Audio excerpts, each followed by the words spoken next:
નમસ્કાર મિત્રો, અમારા નવા વિડીયોમાં આપ સૌનું હાર્દિક સ્વાગત છે. તો આજે આપણે વાત કરીએ MBBS ડૉક્ટરનો નોકરીનો પહેલો દિવસ અને હોસ્પિટલમાં બનેલી ઘટના. નામ?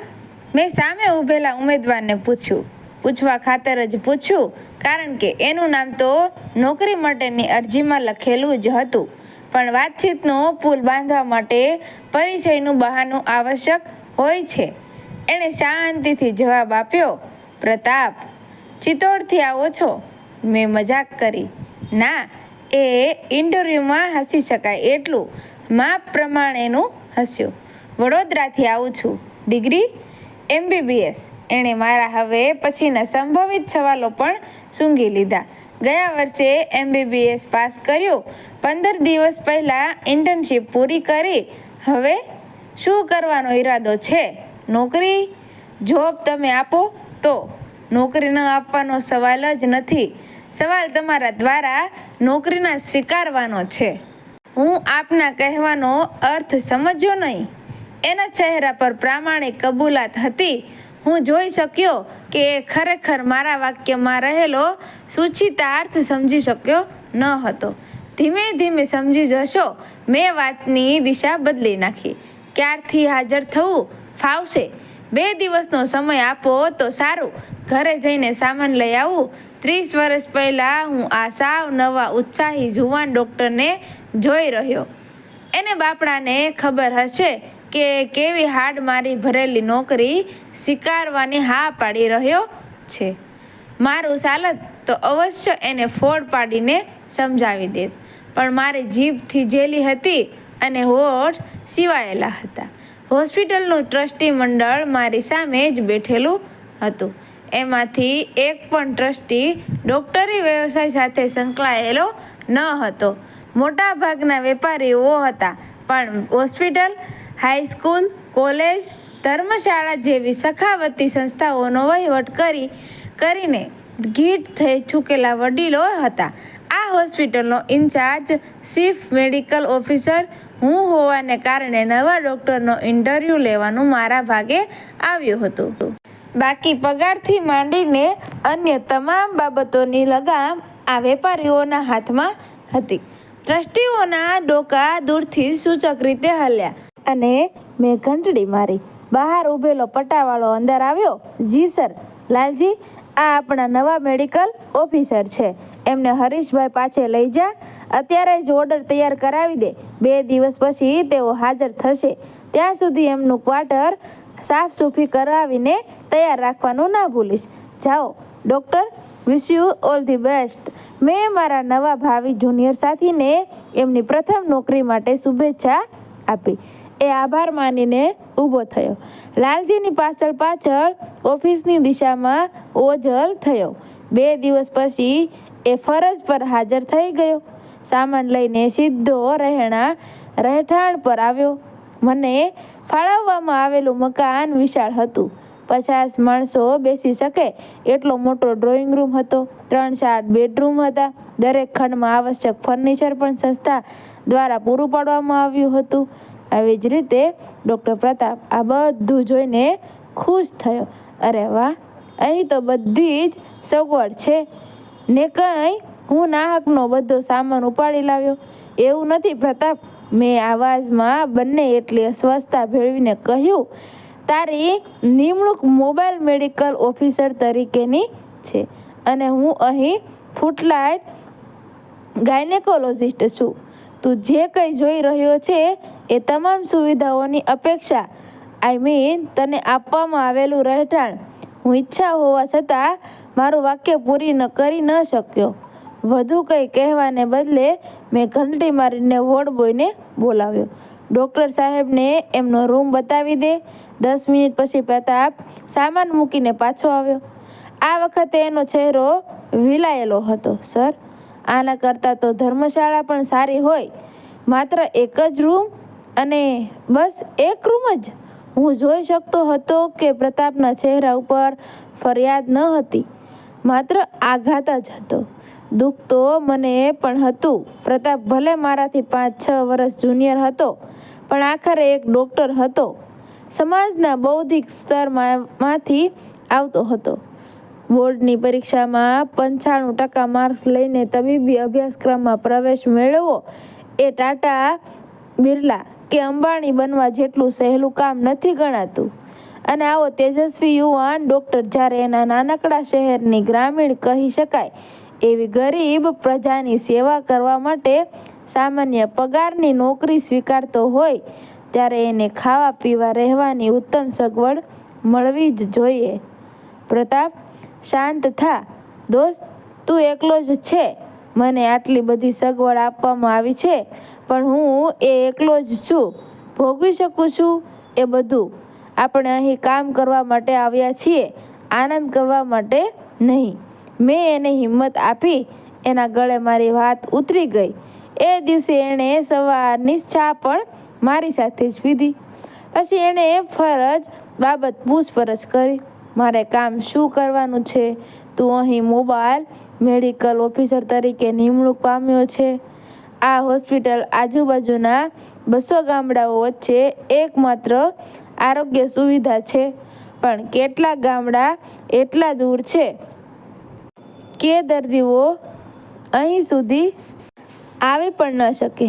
એમને સમયસર બસ પણ નથી મળતી.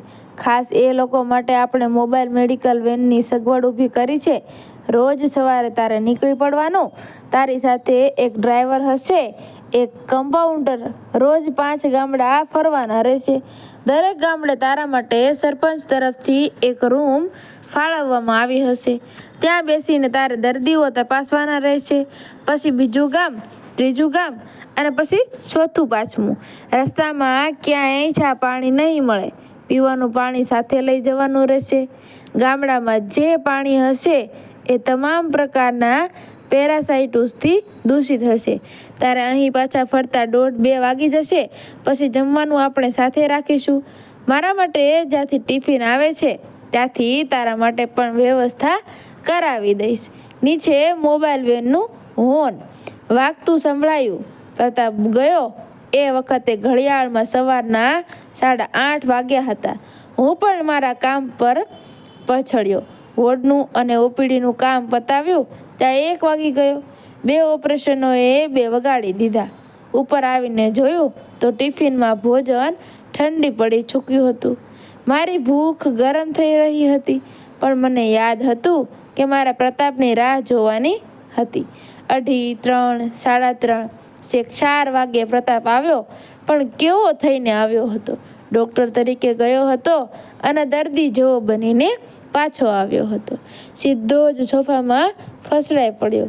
થોડીવાર માંડ પાણી પીવા પૂરતો પુનર્જીવિત થયો. પછી હાથ મોં ધોઈને જમવા બેઠો. આ શું છે? એણે રોટલીનો ટુકડો તોડવાની કોશિશ કરી. લોકો એને રોટલી કહે છે. રોટલી આવી? હા, આપણી મમ્મીઓએ નથી બનાવી માટે આવી જ હોય છે. અને ફલાવરનું શાક ખાતી વખતે આંખ બંધ રાખજે. કેમ? અંદર ઈયળો છે. ખુલ્લી આંખે તું ખાઈ નહીં શકે. મેં ચેતવણી આપી. એ ઊભો થઈ ગયો. 3-4 બિસ્કિટ ખાઈને એના રૂમમાં જઈને સૂઈ ગયો. એ સાંજે એણે ટિફિન ખોલવાની હિંમત ન કરી. દૂધ એક સંપૂર્ણ આહાર છે એ વિધાનમાં પૂરી શ્રદ્ધા દર્શાવીને એણે દૂધે વાળું પતાવ્યું.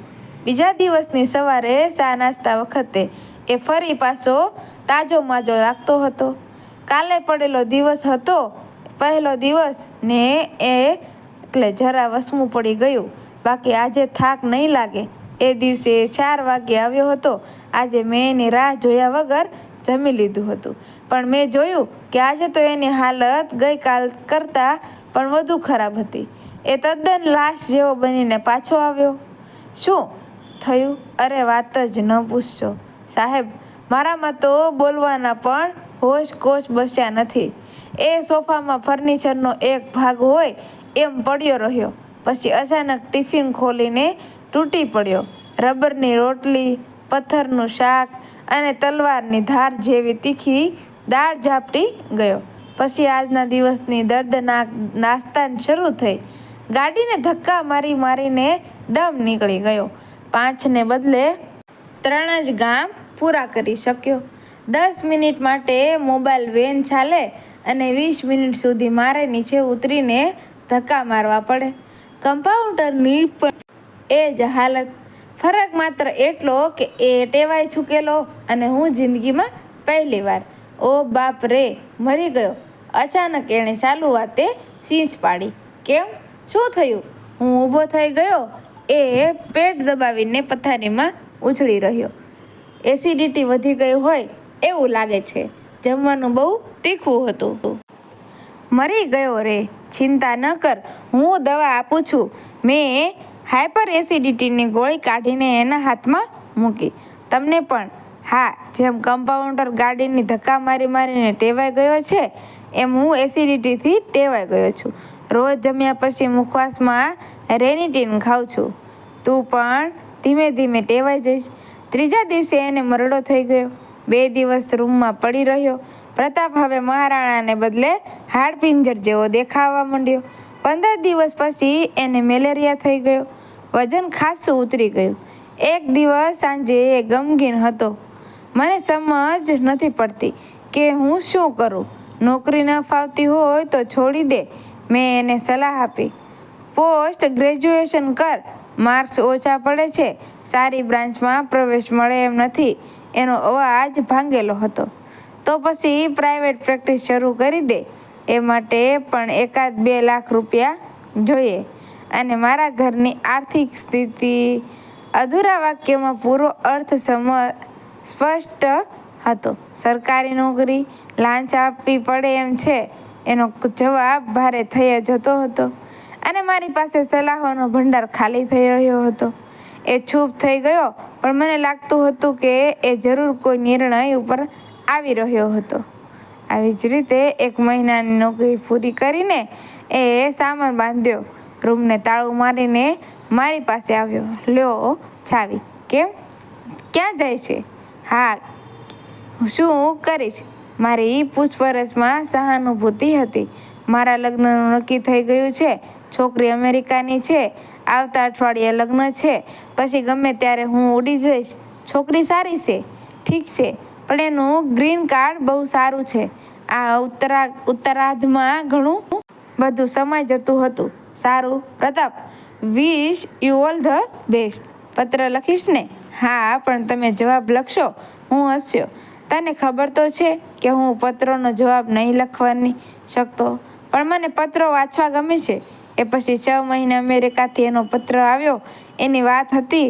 એની પત્ની રેખા વિશે વાતો હતી. પ્રતાપે ECFMGની પરીક્ષા પાસ કરી લીધી હતી. હવે એ રેસિડેન્સી કરી રહ્યો હતો. સુખી હતો અને ખુશ પણ. આજે જ એક ઘટનાને પણ 20 વર્ષ થવા આવ્યા છે. છેલ્લે એનો ફોન આવ્યો. સર, ખૂબ સારું કમાઉં છું. હમણાં જ મારી માલિકીનું એક નાનકડું હેલિકોપ્ટર ખરીદ્યું છે અને અમેરિકા ફરવા આવો તો સહેલું કરાવું. ના ભાઈ ના, વચ્ચે ક્યાંક હેલિકોપ્ટર બંધ પડે અને તું મને ધક્કો મારવાનું કહે તો? એ ખડખડાટ હસી પડ્યો. હું ન હસી શક્યો. આપણા દેશની ગરીબ પ્રજાની સેવા કરવા માટે તૈયાર થયેલો એક ડૉક્ટર અત્યારે અમેરિકાના સુખ અને વૈભવ દ્વારા ઈરિદાય ચૂક્યો હતો. અને એવી જ રીતે એ સાચો હતો. પણ પેલા ગામડાઓના હરતી ફરતી અને મરતી પ્રજા આજે પણ તબીબી સુવિધાઓથી વંચિત છે. અને પેલી હોસ્પિટલમાં આજે પણ મોબાઈલ મેડિકલ ઓફિસરની જગ્યા ખાલી જ છે. મિત્રો, વિડીયો ગમ્યો હોય તો વિડીયોને લાઇક કરજો, શેર કરજો અને તમારું આ વિડીયો વિશે શું કહેવું છે કમેન્ટમાં જરૂરથી કહેજો. ધન્યવાદ.